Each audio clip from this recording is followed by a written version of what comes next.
any pro wakeboarders? No. Probably not.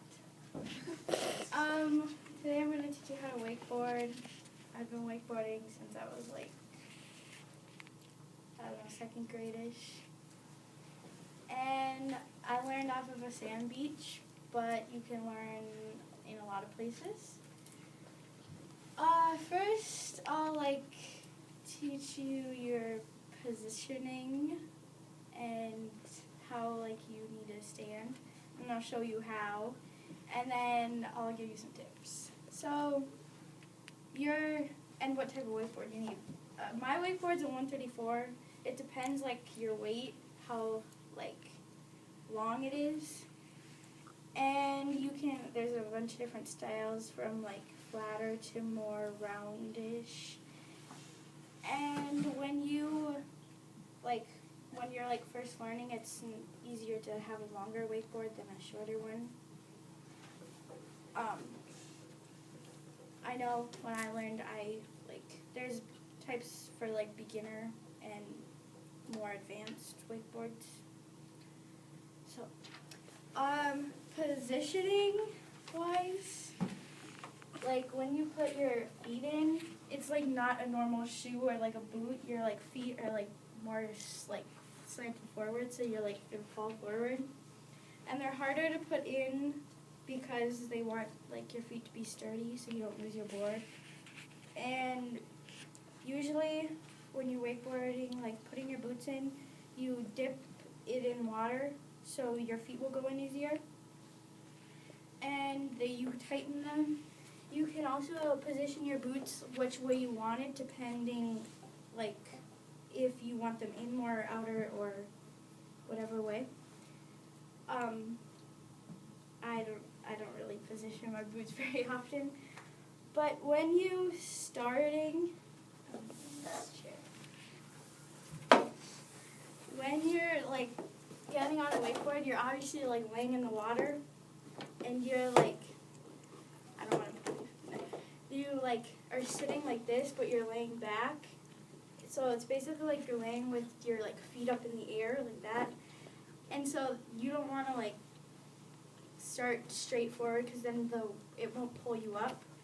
But if you it's hard to get up on wakeboard. I've experienced it a lot, and if you're wakeboarding and the boat will push you, the wake will push you up. So if you just stay in you're sitting in a chair, I've always got taught you're sitting in a chair. If you stay in that until eventually your wakeboard's going to turn and you're going to get pushed up, and you need to make sure you lean back or you will fall forward and get splashed in the face with a bunch of water. It hurts.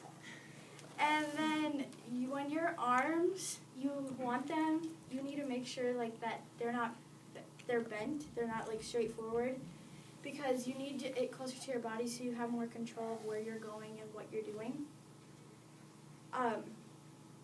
That's basically it for positioning. And third is tips. Some good tips are what you need to tell your driver what you're doing, different hand signals, too fast, too slow, because they can't adjust to your speed, so you need to adjust to them. When you're getting, for tips for getting a wakeboard, I'd ask people because they're different from when you're beginning and when you're not beginning, and you need to be able to control it more than when you're just it's different when you're just on land and you try it on. It's oh, I want it. You need to know what you're doing. So it's good to ask people what size you need. The boots, you don't really it's not really it depends. Mine are open toe, so if I start my feet grow more, then it will be able to. But if they're closed, you need to make sure you get the right size boots. But mine are from an 8 to a 10, and you can get from different sizes. Also, when you're picking out boots, you need to make sure they feel comfortable because they don't you don't have to buy the boots that come with them. You can just get the board and then get a different, like, boots that fit them. So yeah, I talked about what kind of wakeboard to get and how to position and tips. And pro wakeboarder is Phil Sullivan. He's ranked #1 in the country, and he has a twin brother that's ranked number 23rd. Yeah. That's it. Yeah.